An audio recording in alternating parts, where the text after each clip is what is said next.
Siap. panggilan kepada Salsa Aurelia. Oke, baik. Untuk PPT-nya apakah ingin dibantu share screen?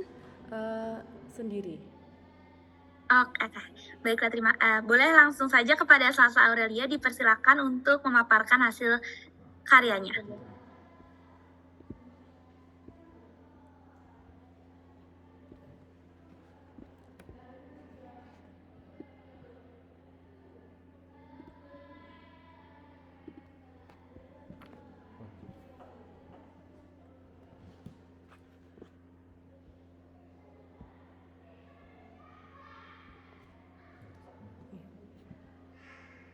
Sudah, Kak. Oke, baik. Mungkin bisa langsung dimulai, Salsa. Assalamualaikum warahmatullahi wabarakatuh. Selamat siang para dewan juri dan audiens. Terima kasih atas waktu dan kesempatan yang telah diberikan. Sebelumnya, izinkan saya memperkenalkan diri.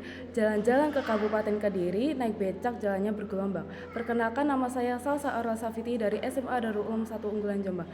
Di sini saya akan mempresentasikan esai ilmiah saya yang berjudul Optimalisasi Formulasi Lotion dari ekstrak limbah kulit pisang kepon kuning Musa Paradisia Cael untuk penyembuhan bekas luka hipertrofik.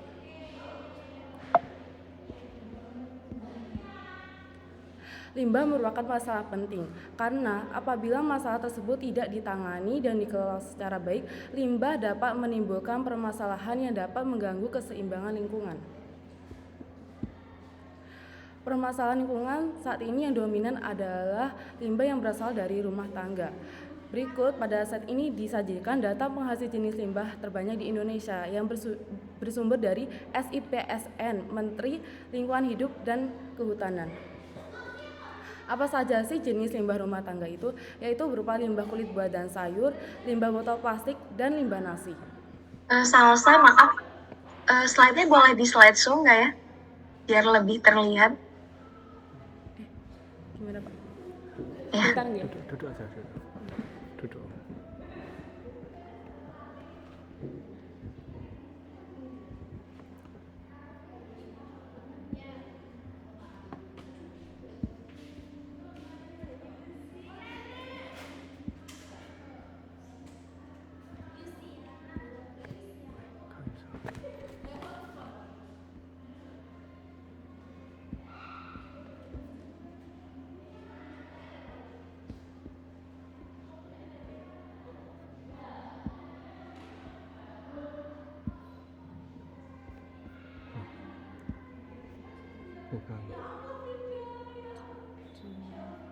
Salsa mungkin bisa di stop recordingnya dulu, terus itu ada di yang sebelah bawahnya, yang sebelah kanan bawah, samping kanan. Sudah. Bisa dilanjut, Kak? Oh iya. Limbah kulit pisang merupakan salah satu penghasil limbah rumah tangga terbanyak karena banyaknya produksi buah pisang di Indonesia. Terus bagaimana solusi permasalahan tersebut? Oleh karena itu, saya menciptakan sebuah inovasi berupa lotion untuk penyembuhan bekas luka hipertrofik dari limbah kulit pisang kepok kuning Musa Paradisia Cael.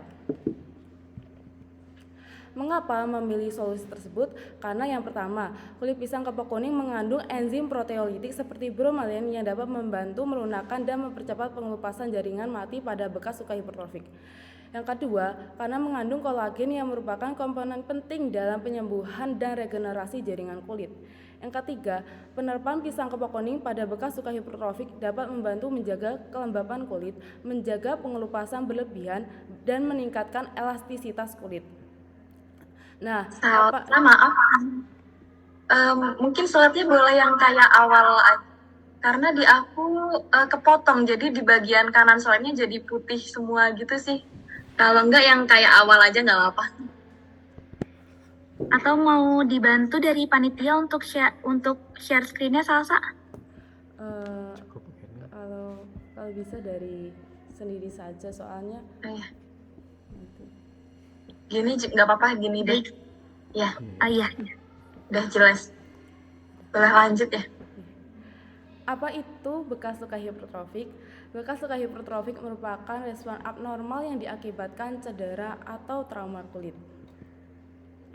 Tempat waktu penelitian dilaksanakan pada tanggal 21 Juli hingga 17 Agustus 2023 di Pondok Pesantren Darul Ulum Rejoso, Peterongan, Jombang.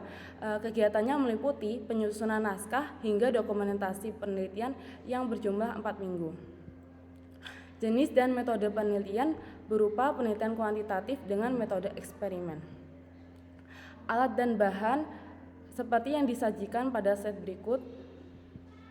Langkah pembuatan dari persiapan bahan, pemisahan kulit pisang dan dagingnya, pengeringan kulit pisang, penghalusan kulit pisang yang sudah dikeringkan, pengekstrakan kulit pisang dengan menggunakan etanol 96% sebagai pelarut.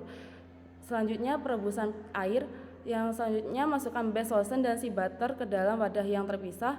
Selanjutnya masukkan vitamin E oil dan pengawetan sebanyak 1 ml. Kemudian masukkan arot powder sebanyak 2 sendok makan. Yang selanjutnya pemberian ekstrak kulit pisang sebanyak 2 sendok makan. Dan terakhir penempatan lotion dan testimoni. Uji coba organoleptik. Uji coba organoleptik ini membantu untuk mengevaluasi aspek sensorik lotion seperti warna, aroma, dan tekstur. Catatan tersebut dapat digunakan untuk membandingkan dan memilih formulasi yang paling sesuai dengan tujuan penelitian. Selanjutnya adalah uji coba homogenitas. Uji coba homogenitas ini dilakukan dengan cara meletakkan sedikit hand body lotion ke atas kaca objek, kemudian diamati ada tidaknya butiran-butiran kasar pada sediaan dan tercampurnya bahan aktif dan bahan-bahan tambahan pada sediaan lotion. Yang selanjutnya adalah dokumentasi proses pengambilan sampel. Pada proses pengambilan sampel ini, saya mengambil objek 4 orang yang memiliki TB BB usia berbeda-beda karena setiap orang memiliki proses metabolisme yang berbeda.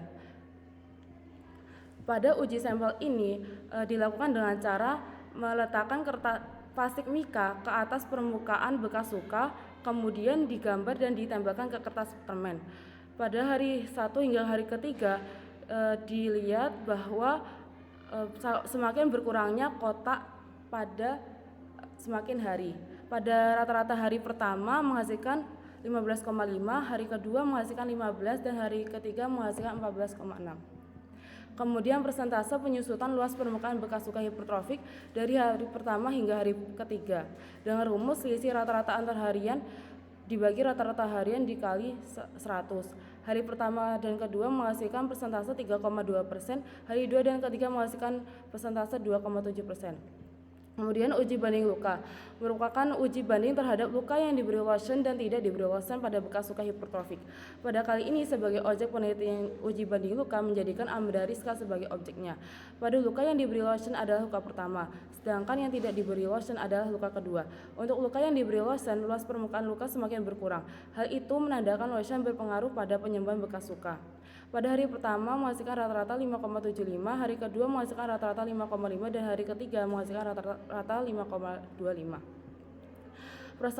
Persentase uji banding bekas luka dari pertama hingga hari ketiga.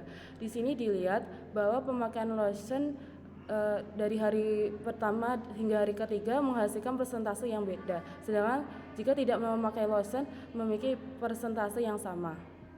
Perbandingan penggunaan lotion pada kulit kering.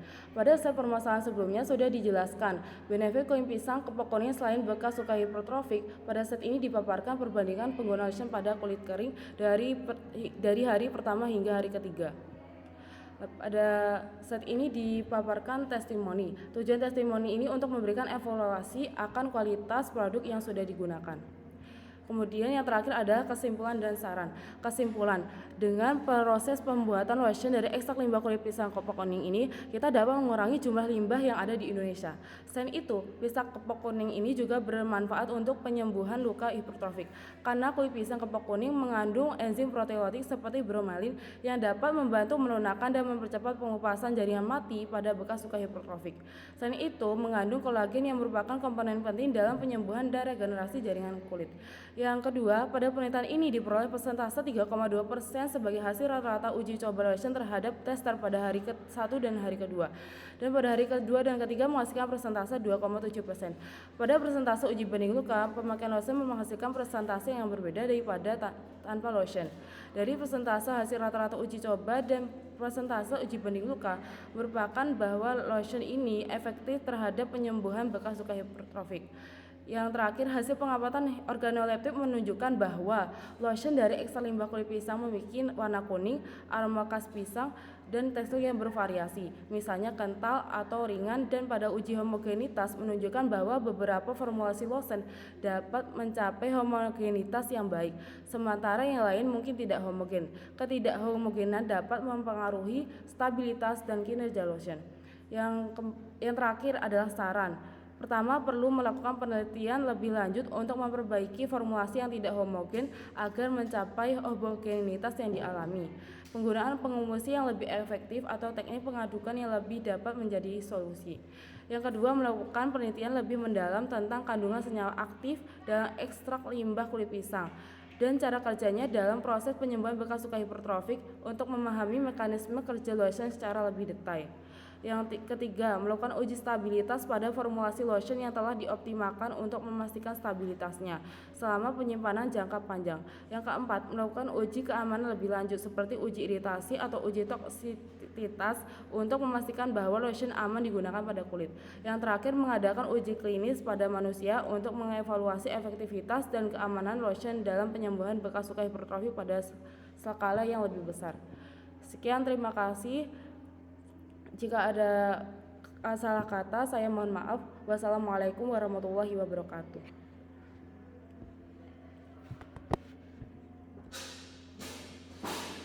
Waalaikumsalam warahmatullahi wabarakatuh. Terima kasih kepada Salsa atas pemaparan hasil presentasinya yang sangat baik nih. Selanjutnya kita masuk ke sesi diskusi. Dipersilakan kepada Dewan Juri apabila ada pertanyaan. Dimulai dari sekarang. Oke, baik. Terima kasih kesempatannya ke Kak Panitia. Ya, sebelumnya selamat Salsa, keren banget ya. Bahkan udah dicoba diaplikasikan dan udah diimplementasikan gitu ya. Nah, yang mau aku tanyain terlebih dahulu nih, kira-kira dari berapa kulit pisang sih bisa menghasilkan berapa mili salep ya?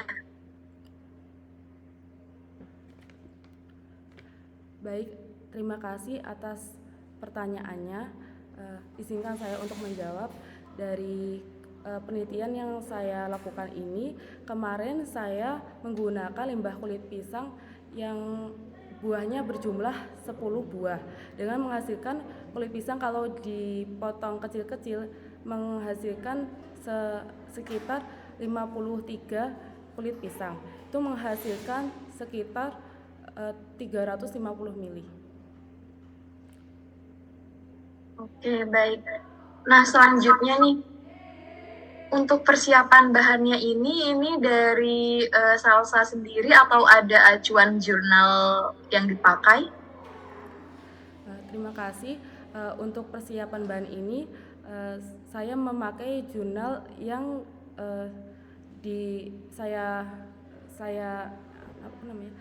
saya memakai jurnal yang berasal dari Universitas Negeri Semarang yang berasal dari Fakultas MIPA.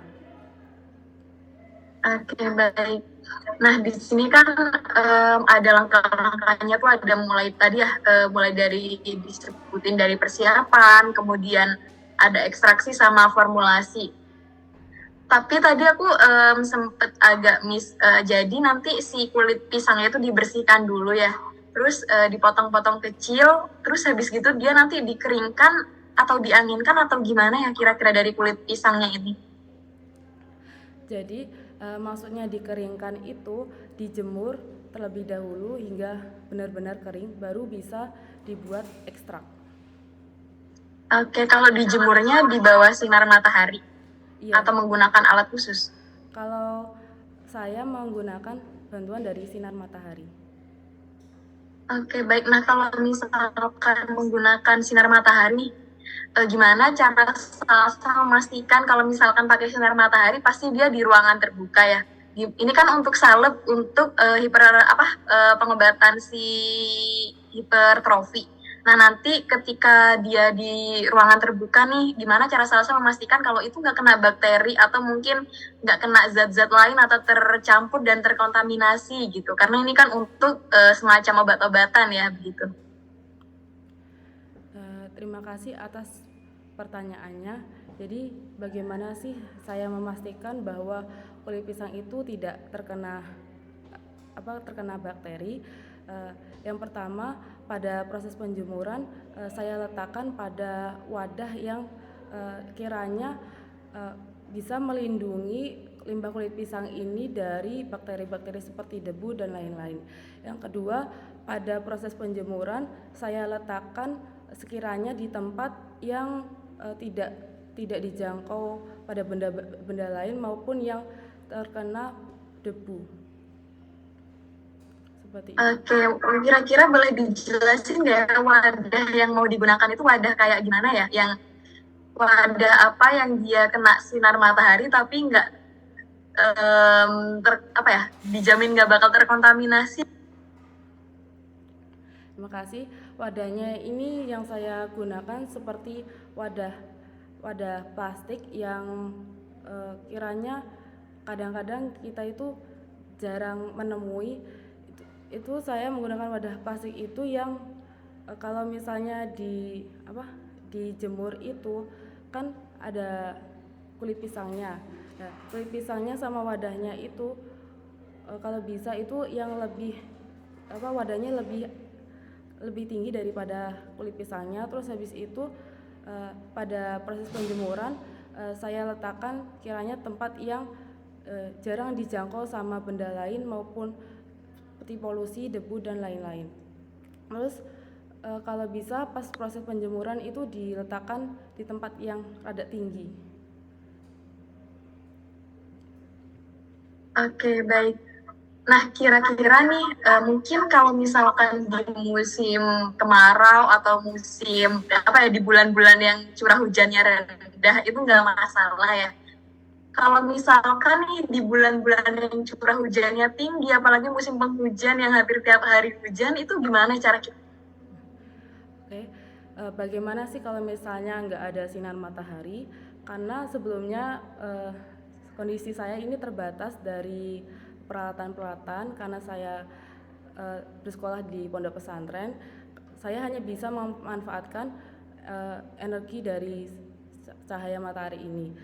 Tapi kalau misalnya kayak curah hujannya banyak itu bisa dengan proses pemanggangan. Proses pemanggangan ini tergolong sama hasilnya dengan proses penjemuran yang saya lakukan.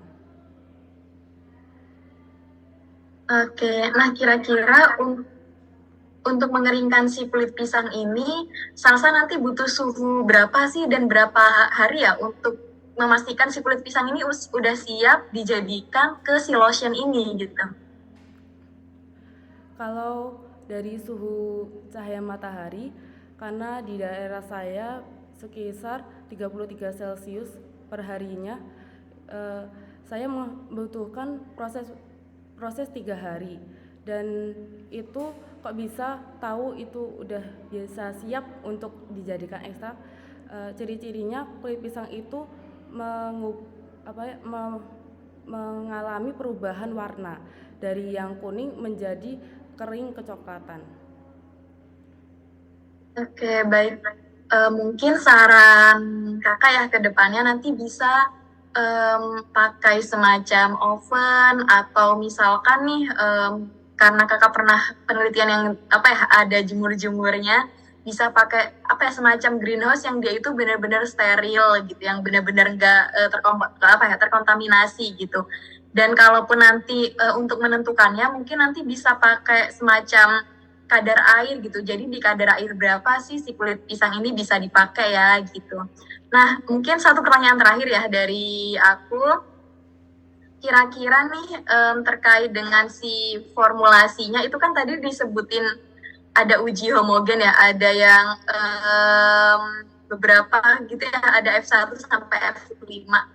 Sebenarnya masih agak bingung sih fungsi si uji homogenitas ini untuk apa ya? Apakah dia udah oh ini homogen berarti artinya salupnya itu udah halus, sudah tercampur atau gimana gitu, boleh dijelaskan?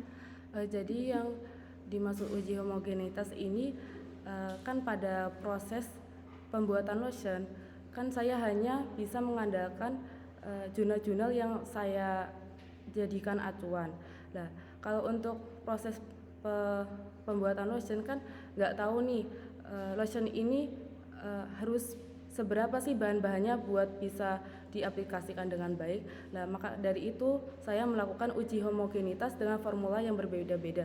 Seperti pada formula 1 bahan pada orot powdernya berbeda. Terus pada formula 2 nanti vitaminnya berbeda, atau pada uji yang formula ketiga itu bahan pengawetnya beda. Terus ada uji yang kelima, hingga uji yang kelima itu pokok bahan-bahannya yang digunakan itu berbeda-beda hingga menghasilkan hasil yang homogen yang bisa dijadikan acuan untuk pembuatan lotion. Oke, baik. Nah, kira-kira apa aja sih parameter dari uji homogen tadi? Pada saya ini menggunakan parameter seperti kalau misalnya pakai formula yang pertama, pakai formula pertama itu misalnya hasilnya itu homogen, itu pakai bahan-bahannya itu berarti sesuai dengan kehomogenan itu. Terus itu nanti saya letakkan di atas kaca seperti yang sudah saya jelaskan itu. Kalau misalnya pas pengaplikasian ke kaca itu menghasilkan hasil yang halus dan tidak ada butiran-butiran kasar, itu termasuk bagi saya parameter homogennya. Oke, baik, terima kasih. Boleh lanjut ke Kak Wardah? Oke, terima kasih Salsa atas presentasi karyanya yang sangat luar biasa ya. Kemudian juga sudah menjawab serangkaian pertanyaan yang cukup banyak ya. Nggak apa-apa, ini berarti artinya tertarik gitu kan. Wah, keren banget nih anak SMA udah bisa buat lotion gitu kan. Terus buat luka juga gitu. Nah, kemudian mungkin dari aku, maaf nih kalau misalnya waktunya lebih ya, karena aku juga ada beberapa hal yang pengen aku tanyain gitu. Nah, tadi kan acuannya itu dari Universitas Negeri Semarang kan? Ya, dari FMIPA ya. Nah, perbedaannya lotion yang digunakan atau sebagai acuan yang Salsa gunakan dengan inovasi Salsa ini apa perbedaannya? Terima kasih atas pertanyaannya. Yang saya jadikan acuan ini kan dari Fakultas MIPA Universitas Negeri Semarang. Ini yang dari Fakultas MIPA ini menggunakan lotion yang ber-SPF 30.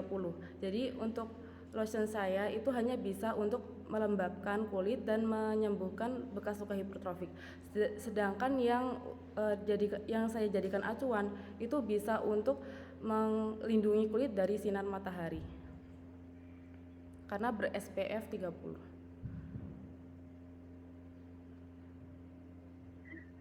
Oke, ini oke. Kemudian di sini juga kan ada F1, kemudian juga ada F2, F3 gitu ya. Berarti kan berbeda-beda formulasinya gitu. Nah, perbedaan formulasinya itu apa dari F1 sampai F5? Kalau pada F1 seperti yang saya jelaskan ke mbaknya tadi, itu saya memberikan formulasi dari vitamin oil yang berbeda. Dari formula 1 itu saya mengasih sebanyak 0,5 mili. Terus yang kedua itu saya menggunakan orot powder yang bahannya itu pada formula lain itu berbeda. Pada formula 1 itu saya memberikan orot powder sebanyak 2,5 sendok makan. Yang ketiga itu yang berbeda itu bahan pengawet. Pada bahan pengawet ini saya memberikan 1,5 sendok teh. Yang ketiga pada formula 4 itu saya yang berbeda itu saya berikan base lotion atau sea butter yang berbeda yang sejumlah sekitar 35 gram. Yang terakhir itu formulasi 5 yang saya berikan yang berbeda itu adalah ekstrak dari limbah kulit pisang itu sebanyak 1,5 sendok makan. Ya, jadi ini parameternya berbeda-bedanya itu di setiap bahan berbeda ya. Mungkin untuk saran aja ya, kan ini kebetulan saya juga pernah ya buat formulasi seperti ini, supaya ini kan kalau misalnya F1 perbedaannya di sini, perbedaannya di sini gitu. Ya memang harus bertahap sih ya untuk membuat formulasi ini. Coba misalnya mungkin bisa dilihat dari kulit pisangnya, misalnya F1 ini cuma 50 gram, F2 ini berapa gitu. Jadi ada suatu hal yang sama seperti itu. Seperti itu sih untuk membuat formulasi ya. Kalau ini kan perbedaannya bermacam-macam gitu ya. Nah, kalau misalnya buat formulasi itu, salah satunya ya itu misalnya pisang F1 berapa, kemudian F2 berapa, kayak gitu. Jadi ada yang lebih seragam seperti itu. Jadi bisa lebih mengetahui gitu mana yang kiranya bagus kayak gitu kan. Jadi emang harus bertahap sih untuk mencari ini, tapi nggak apa-apa sih untuk bisa formulasi seperti itu. Cuman baiknya untuk formulasi ya ada yang diseragamkan, misalnya pembuatan tadi misalnya kulit pisang ya F1 misalnya 50 gram, F2 30 gram, F3 misalnya 70 gram gitu, dan yang lainnya sama seperti itu. Terus juga ini acuannya kan tadi dari Universitas Negeri Semarang, tapi kenapa di daftar pustaka saya belum menemukan ya acuan Universitas Negeri Semarang? Maaf sebelumnya pada pembuatan naskah tahap 1 kan itu belum masuk ke dalam proses pembuatan, sehingga saya belum memikirkan jangka panjang bahwa pembuatan lotion itu seperti apa dan bagaimana prosesnya, dan pada saat itu saya hanya menggunakan acuan-acuan yang ada di naskah esai tersebut. Nah, pada saat proses pembuatan saya itu kurang referensi dari yang saya dapat itu di daftar pustaka itu. Kemudian saya cari lagi yang benar-benar efektif dan teruji, makanya saya menggunakan acuan dari Universitas Negeri Semarang tersebut. Oke. Mungkin cukup. Terima kasih Salsa atas jawabannya. Semoga sukses dan bisa bermanfaat ya inovasinya. Terima kasih Salsa. Sama-sama Kak.